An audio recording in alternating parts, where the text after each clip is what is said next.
Awesome. I'm super excited to get started. Welcome. Thank you so much for joining us for this exclusive conversation on how to get more ROI from events. Before we jump in, if you have a friend or a colleague that should be here, please send them a message and ask them to join us. Today, we're going to explore the blueprint for choosing and maximizing events that create real value for both attendees and exhibitors, where networking actually leads to meetings. You walk away with qualified pipeline, and the event successfully balances what senior executives want with what you need to prove ROI, which is return on investment. If we haven't met before, hello, my name is Letitia. I'm on the event partnerships team here at Vendelux.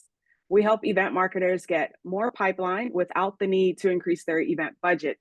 And additionally, through our no cost organizer partnership, we help event organizers grow B2B events with insights that support sponsor, exhibitor, and delegate growth.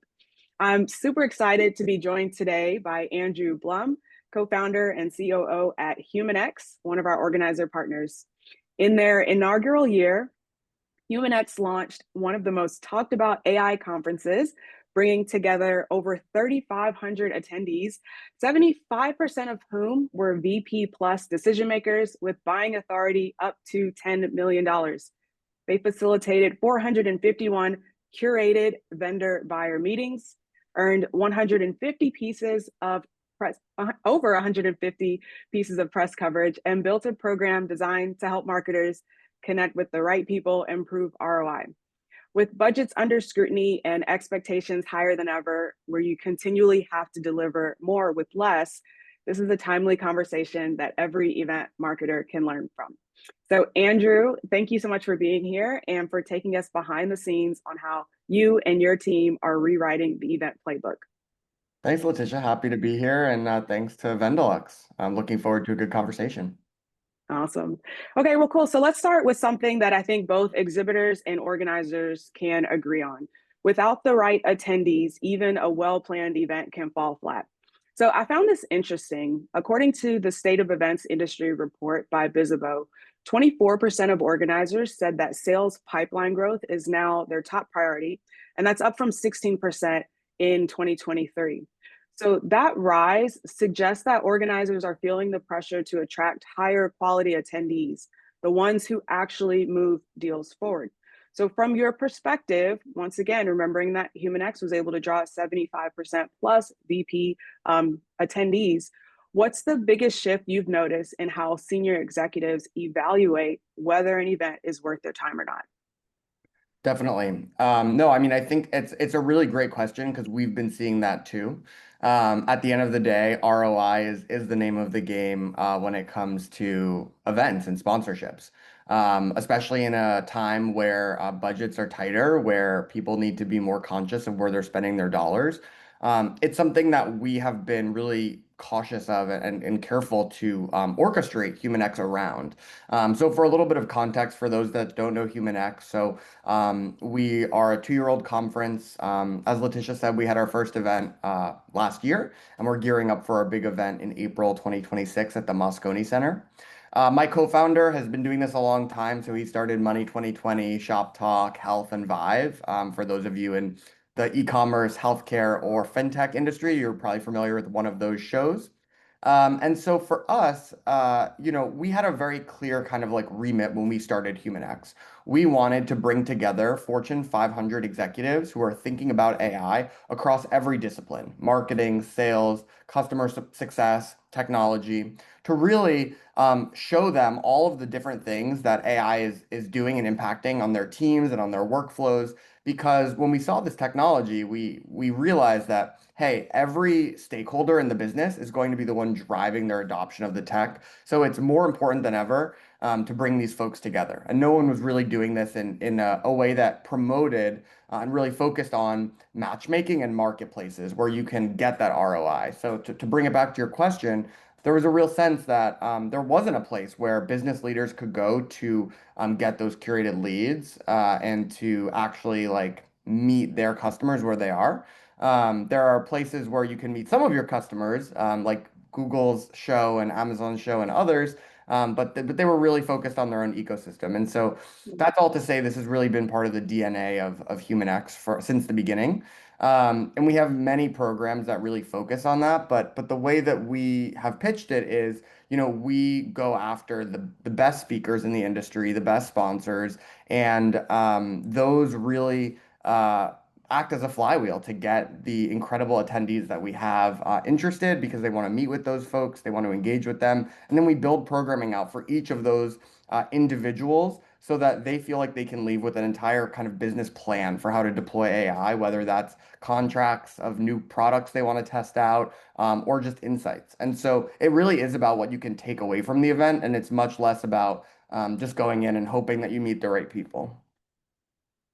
So you said a couple of things there that I want to touch on. Essentially, it's like you said, it's an ecosystem, like a flywheel, where the attendees, the speakers, the sponsors, the exhibitors, the content, and the programming essentially all work together to create an environment that attracts those senior executives. Exactly. Yeah, you need all of it. If you just have one piece, you're not going to be able to kind of command the caliber that you want. In particular, if you're asking people to travel and go to Mhm. different cities and things like that. It really is this joint ecosystem approach where one group wants to talk to the other group, and that group might want to talk to a third group, and so you really get that kind of peanut butter and chocolate of getting everyone together when you're able to master all of those different stakeholders. Cool. Not peanut butter and jelly, but peanut butter and chocolate. I love that. Cool. So let's touch a little bit on how the events industry has changed. Obviously, we had the lockdowns of 2020, 2021. That impacted the industry dramatically, but events are still going strong. You guys started in 2025, and as we can see, a breakout year. So looking at that same report, what I saw was that 54% of those surveyed said they plan to attend more events in 2025 and going forward. However, at the same time, we know that attention has become more expensive. You have the event content, you have meetings, you have a number of side events, and those side events could all overlap. And so VPs and execs are selective about how they spend time at events. So, in your opinion, what does that mean for how event marketers should approach their event planning? Yeah, it's a great point. And I think, as a executive, you have to be more careful with your time because, in the world of AI, for example, I'm based here in New York City. I could spend every night going to a different AI event. And whether I get some leads out of it or whether it actually adds the ROI of the business, I'm not sure, but I could certainly go and find that. And so it really has to be from a goal perspective of what do you want to achieve by going to this event, and then how do you make that happen. So whether that's over investing in the before and the after, so using tools like Vendolux to be able to actually get the attendees, so you know who's going to be there, you have a sense of who engages with this types of content in the past, and so you can really tailor it around that. That is like I think the biggest overlooked piece of it is kind of like the pre-planning and the post-planning. But Mhm. but you need to be able to be there and have some sort of a stake in the ground. People that can kind of like eat around the edges of an event or do a side event or things like that are usually few and far between because they're all kind of fighting for cannibalizing each other's audience, right? And so as an event marketer, you really want to be able to hone in on um, what you're going to be able to deliver in advance. So, like, Mhm. who are those people that you want to attract? Making sure that they're there, making sure that you're, building out emotion to get in front of them even before the conference starts. And then making sure that they don't drop off of your radar if someone on your sales team doesn't take the lead and follow up with them, but that they're constantly being nurtured. So it really is about that whole journey. And if a lot of companies, I think it's easy to pour money in where you kind of see the big flashy booths and all of that. And, as an event organizer, I'm not going to tell you not to do that. But you just need to be cautious of what your goal is and make sure the money is going to that and then really run the process end to end. Because if you drop it at one point in the process, you're not going to see the full impact of your sponsorship. Absolutely. There was just a post from our co-founder where he talked about like the danger of only focusing on badge scans. And there's a lot of event marketers who they have a certain mandate when they go to an event, and they try to um, push that mandate forward, but sometimes it doesn't happen as they might like for it to happen. So there's some exhibitors who can make the most of an event, but then there's others who still sort of operate with that same playbook of let's show up, like I did it, I'm here, I planned it, and let's hope people stop by the booth. Why do you think that's no longer enough? Yeah, I mean, I think one of the biggest things that we've seen, just to kind of like zoom out, I think one of the reason, all of these events like Money 2020 and Shop Talk have been successful. And I think one of the reasons that we had such positive reception when we launched is at the end of the day, there is a new generation moving into leadership roles at companies. These are the millennials. These are the people that want to engage. They want something more natural and organic than kind of going to a stuffy ballroom and kind of being given conference food and being told that they should go strike up a conversation with someone. Mhm. And so, at Human X, we have a ton of different activations, whether it's our dog park with adoptable dogs, whether it's our free massages or our speakeasy or our beer garden or our nighttime performance. That get people engaged and get people, talking to you, scanning badges, out of their element where they're not kind of sitting and having a conference call or like a traditional meeting, but they're petting a golden retriever with you. And then all of a sudden, you scan their badge and it turns out they're a prime customer that you want to meet with. The Mhm. issue with that for event marketers is that if you don't actually keep up with what you're doing at your booth or what you're doing to engage pre and post event, all of that is going to overshadow you because other companies are doing that, whether it's bringing an espresso machine to their booth, whether it's giving out free drinks or like a really unique kind of swag that people really want and not just like a pen. And so I think people are over investing in the experience, which is great because that's where the customers are moving. That's where the execs are moving, who they want to capture the attention of. But it means that it's not a level playing field. And so you have to take it upon yourself to level up. And at HumanX, we have like a catalog of things people can add on, and we encourage that. But some conferences, it's kind of like sink or swim. If you don't know to do that and you don't put that investment in, people might not stop by your booth. They might not want their badge scanned, and the connection you make isn't going to be as strong for your sales team to follow up with. Absolutely. And I know that it's easy enough to say all of this. And we have someone who commented, I feel seen because we know that every event marketer is continuing to have to do more with less. So all of these things in an ideal world, we know that they have to be done, right? We know we need to do pre and post and make the most of every event. But once again, often the event marketer has to do more with the tighter budget. And speaking of doing more with a tighter budget, so we actually recently hosted a webinar with Aaron Bollinger. He's the CRO of Voltage. He talked about their approach to events. He mentioned that with the same team and the same budget, they were able to get more from each event. And part of that is that because they're pre-booking meetings. So full transparency and a little bit of a shameless plug, they are a client that's using the Vendolux meetings tool. But thinking about that pre and post event, or at least pre event, how important is it for marketers to confirm pipeline before they even arrive on site?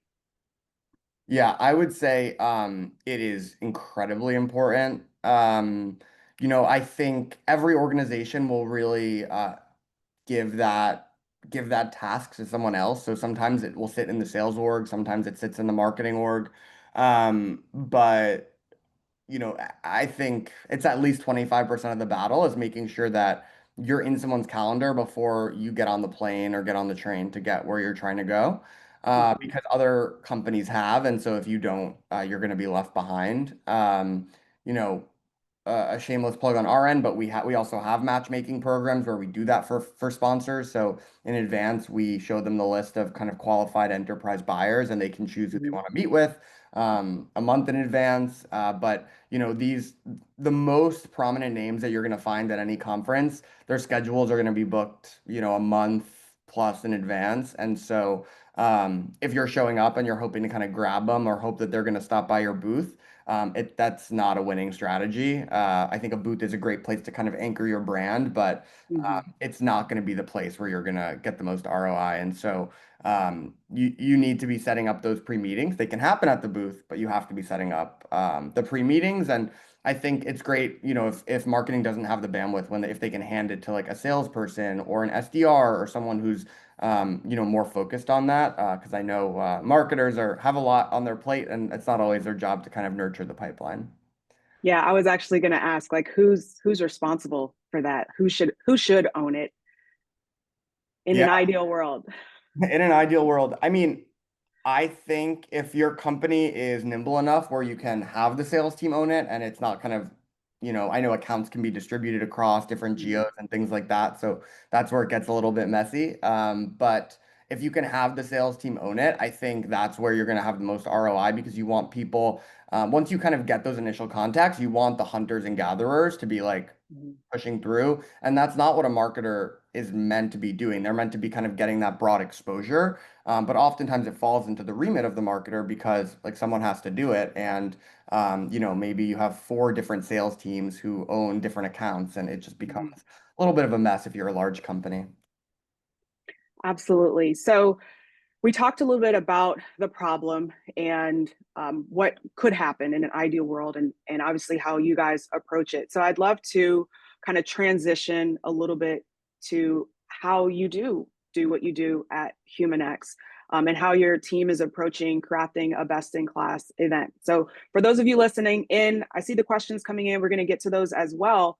But I hope this section will offer you a new lens to use when you're evaluating where to invest your time and budget. So, Andrew, HumanX has quickly built a reputation for drawing high quality attendees. We touched on this a little bit, but if you could pinpoint and say, like, what did you do differently to make sure the right people were in the room? Is it segmenting? Is it trying to determine like how to bring together those buyers and sellers? What would you say to pinpoint that? Yeah.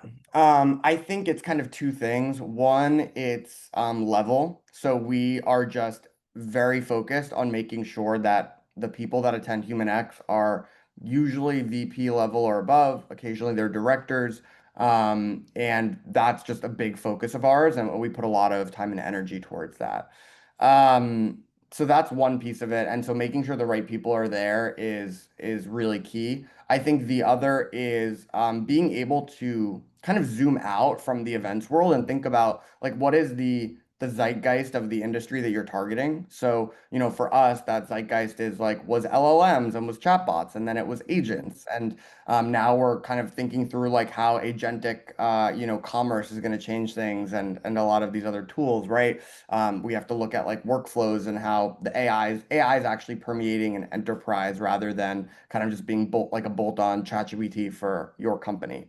Mhm. And so being able to speak to those specific problems will then deliver you the like high level people that you want to attend because they want to engage in that conversation because they're trying to figure out how to deploy this in their company, and so they're going to be drawn to your event.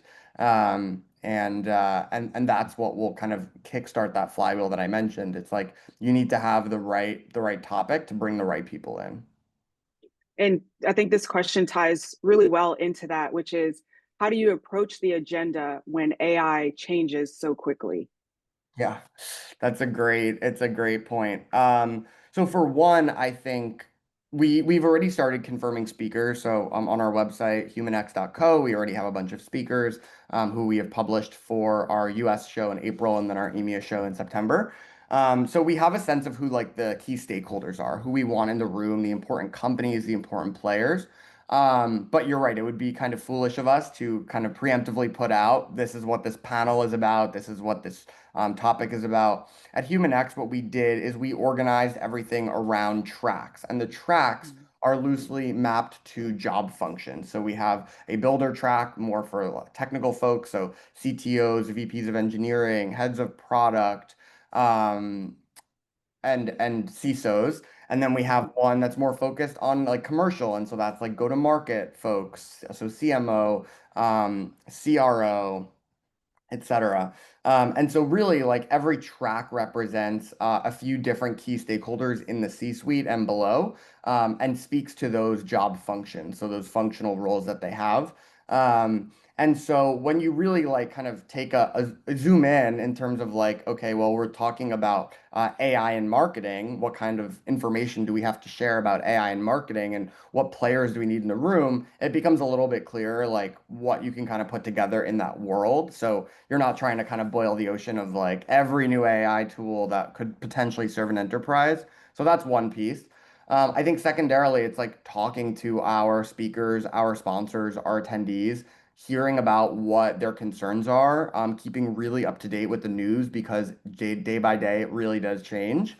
And then, having a point of view on like where we think we should go with the information that we have. At the end of the day, we don't want to just aggregate a bunch of people's perspectives. We think AI should be deployed in a trusted way. It should be safe.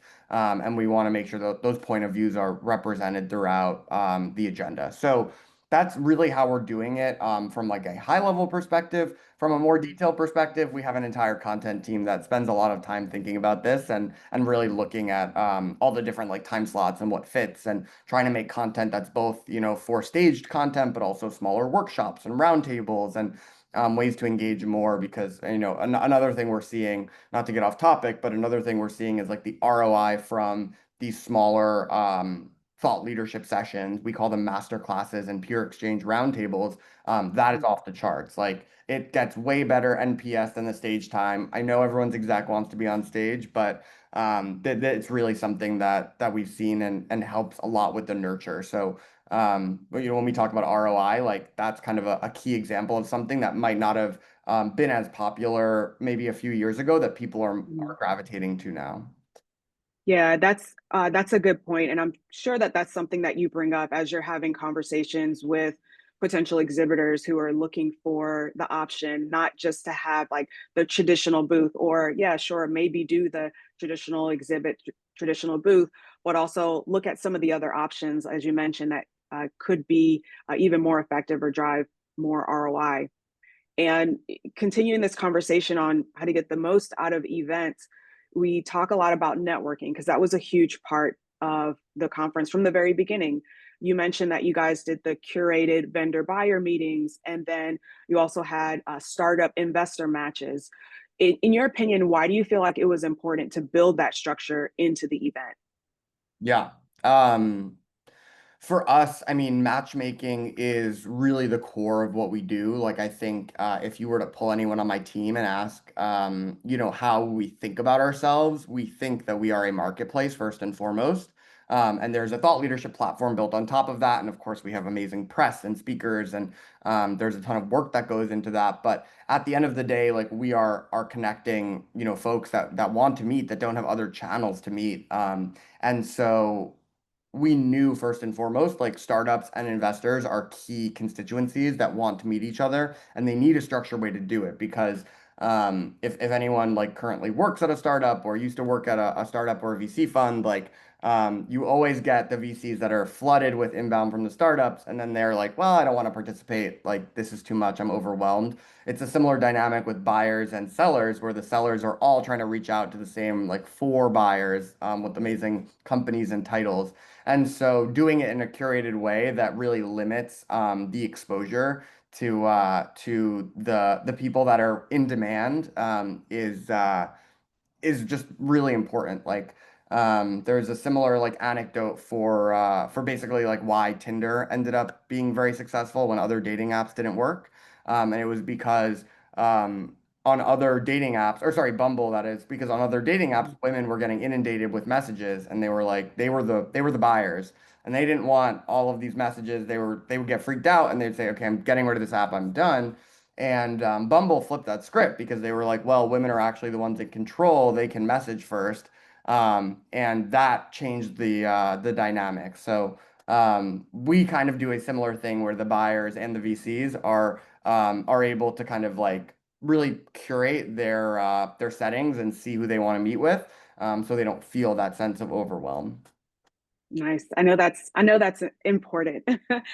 And so, as I mentioned a little bit earlier, HumanX is an organizer partner. So, this question is for the benefit of other organizers who kind of want to know a little bit more of the behind the scenes. So, as an organizer partner, we provided you guys audience insights and sponsor analysis based on competitive events. So, can you share a little bit more about how that partnership supported your strategy to have a breakout event the first year? Totally. Yeah, I mean, I think for us, it was all about getting the right people and figuring out who those people were, where they lived in the ecosystem, whether it was like going to other events or they don't really go to events yet, but they're looking to do so. And getting that like accurate data, is just like invaluable. So being able to actually understand who these people are, what their roles are, what their goals are, where they have played in the event ecosystem before, like what they've attended or sponsored or spoken at, is incredibly helpful and really helps our sales team figure out, how they engage with them, or helps our marketing team figure out, are they more of a startup ticket purchase, or are they a buyer ticket where they come for free, or are they just a regular attendee. So yeah, I mean, I would say like that partnership was incredibly helpful, and being able to like take the data and use it to curate whatever communications you're having is really like a core part of how we got HumanX to be so successful. And I know you mentioned also prior, like the job titles and job title segments. So that's, I imagine, a large part of the way you're able to create customized and timely messages to the segments that you wanted to have at your event. Totally. Yeah. Yeah. It's all based on job title. We are so, I mean, that's the one unique thing I think about AI is it really spans all of these industries, it spans all of these job Mhm. functions. And so we have to find a way to communicate the right message to the right person at the right time.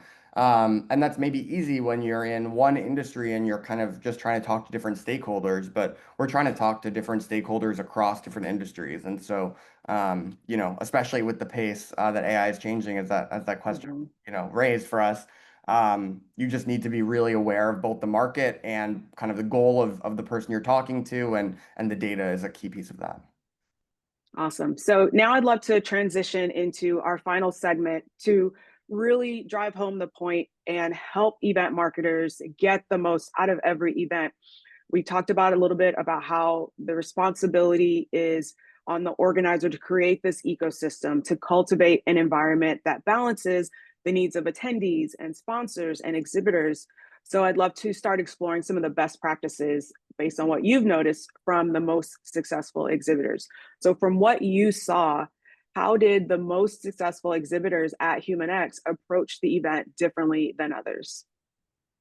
Totally. Well, I'm laughing because one of the most successful companies actually was a startup, and so we have a startup discount. They got a startup kiosk. It's not too large. Honestly, it doesn't have the flashy lights and all of that. It's very good, and it's a great price, but it's by no means kind of the core of what's going on at HumanX. And they brought like 20 cupcakes and they were like, we're just gonna give out cupcakes. And honestly, they came back and they had to buy more cupcakes actually because they didn't have they ran out pretty quickly, but they came back and they were one of the highest amount of lead scans of the entire show, just by bringing food. Whether you can get away with that at the Moscone Center where we're going to be, I don't know. But you can certainly add on different things like food and drink.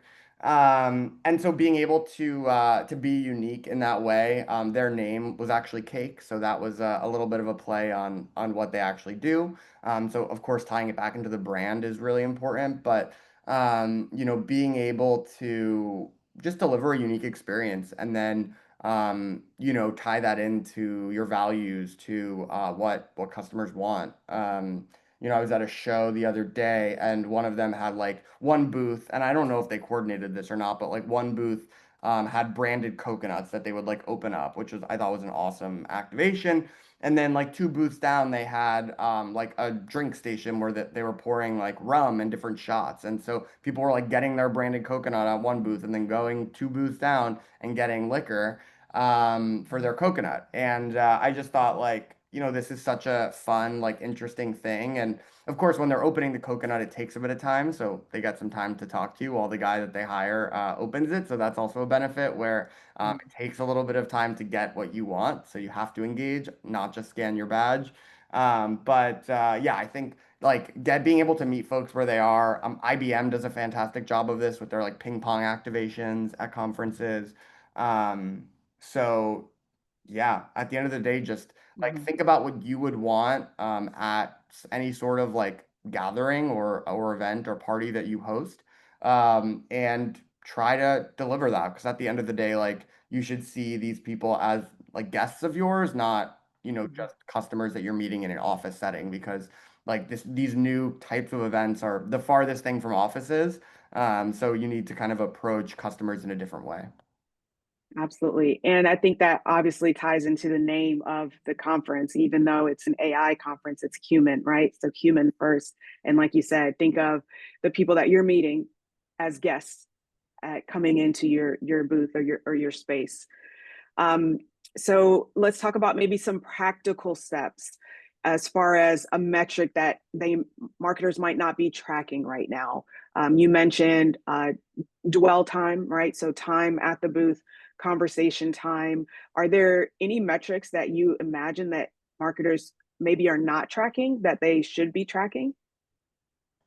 Yeah, I mean, I think going back to our initial conversation, like it would be incredibly interesting, and I haven't really seen anyone do this, but to really track like your pipeline starting from pre-show. So understanding who you reach out to before the show, and how that conversation converts versus everyone you meet at the show and how that conversation converts. Mm, Because I think, to kind of like your initial point around using tools like Vendolux to gather the data in advance and to be a little bit smarter with less budget. Um, the more like the sooner you get in front of these folks and the more you kind of can get your name in front of them, the quicker you can get on their schedule, the more likelihood you have to actually convert them. And so I think being able to actually think about where that pipeline is starting is really important. And I assume most places I've seen at least have not been tracking that. So. absolutely. Great points. A final question before we touch on some of the questions in the comments. If a marketer's budget got cut by 30% tomorrow, how should they rethink their event strategy? Because normally the goals don't get cut the same as the budget does if the goals get cut at all. So if that happens, uh, what's the next step? Yeah, it's a great point. I mean, I think you really need to, I mean, you have to focus on the goal, number one. So if the goal is just, leads, that's a different conversation than if the goal is brand or something else.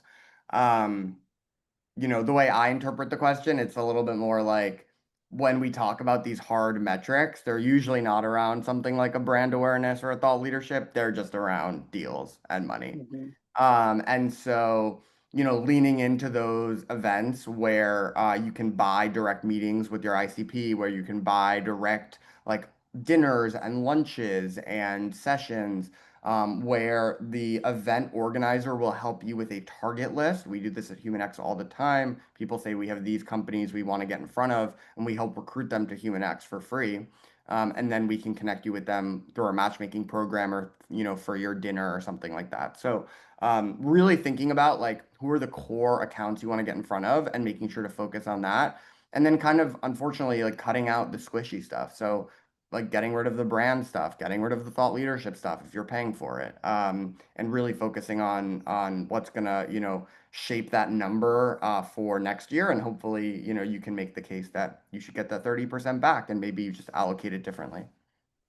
And I want to touch on that last thing that you said was hopefully making the case for next year. And that all comes back to being able to tie back the ROI to the event. So as you mentioned, where you can either buy meetings and look in the full pipeline, pre and post event, all of those things are important. So we have a couple questions here. A question going back to the sales piece that we talked about, like having the sales team own that pre and post event outreach. We have a question that asks, Or do you have SDRs do that in addition to the biz dev or salespeople? Sorry, repeat the question more time. Broke up there. So in terms of like that pre-event outreach or post-event outreach, and this maybe is more of a little bit of a technical question, but is it just the sales team as far as like the individual salespeople that own those accounts that are doing outreach? Are we also bringing in SDRs to contribute to that outreach as well? Totally. I would say it kind of depends on your team structure. If if your reps are really like hitting event after event and they don't have the time, I would say you can definitely bring in the SDRs. But if your team is pretty small, if you don't have the SDRs, for example, or if they're only going to maybe one event every 2 or so weeks, it's better to kind of keep it. Obviously, the ideal is you could keep it with your sales rep. It just kind of depends what their workload looks like. Absolutely. And one more question. So we've got for bigger events, vendors sometimes don't get the actual list of attendees who will be on site, typically only accounts. And then also, this is not part of the question, but we know that individuals are typically registering for the event later and later. So as it gets closer to the event. So targeted outreach prior to the event to set up meetings becomes challenging. Any strategies that you found that work well? Totally. Well, I would say, send me a note. We can talk about Human X where you do get the actual list of people. Because I think if you're gonna be like spending money to be somewhere, you need to make sure that the right stakeholder is there. I think that's like unfortunately, a core job of this vetting process, right? Is like making sure that you can get in front of the right stakeholder because these companies are massive and when budgets get tighter and when people are really looking for ROI, it's going to matter that you had the conversation with the right person at the event. Yeah. So hit me up. We have a lot of great people at HumanX, and we can help you get those meetings set in advance. But in all seriousness, if you need to find that information, there are a few different ways you could go about it. I don't know if Vendolux is still offering the ability to find that information. We Um, do. I was going to say that for everyone else who maybe is not considering Human X, or even if you are, like you can reach out to us. We can definitely support you with that. But once again, this is one of those hard questions that as you're looking to exhibit or sponsor an event, ask them like this is, we're here today in this day and age, and it's important to have these things so that we can prove what we need. Like these are the tough questions that we have to ask. totally. Cool. So thank you so much, Andrew, for giving us that inside look at how HumanX approached its inaugural year and for sharing the lessons that every marketer can take back to their own event strategy. If we take a step back just really quickly and look at what we covered today, a few things stand out. Number one, attendee expectations are shifting. Executives are more selective. They want immersive experiences, and they're asking for proof that events are worth their time. Number two, the old playbook of waiting for booth traffic isn't enough anymore. Marketers need to engineer outcomes before they arrive on site through pre-booked meetings, content alignment, and clear ROI metrics. And three, the exhibitors who succeed are the ones who prepare in advance, think a little bit outside of the box, connect their story to the event themes, and measure beyond just badge scans. So at Vendolux, we're focused on helping marketers do exactly that, generating more pipeline from the events you already attend without needing a bigger budget. And through our organizer partnerships, we make sure events like HumanX are equipped to deliver the type of ROI that marketers expect. So whether you're choosing your event calendar for the coming year or getting ready for your next big show, I encourage you to apply what you've heard today. Thank you again for spending time with us. And thank you, Andrew, for joining and sharing your perspective. If you'd like to continue the conversation, please connect with us after the session. We'd be happy to show you how we can help you make your events more successful. Andrew, I didn't ask you this, but anything else you'd like to share before we close it out? No, this was great. I really appreciate everyone taking the time here. And we'll send out email after this. If you're interested in HumanX, please do reach out. Awesome. Thanks so much for joining, everyone. You have a wonderful rest of your day. Bye. Thanks.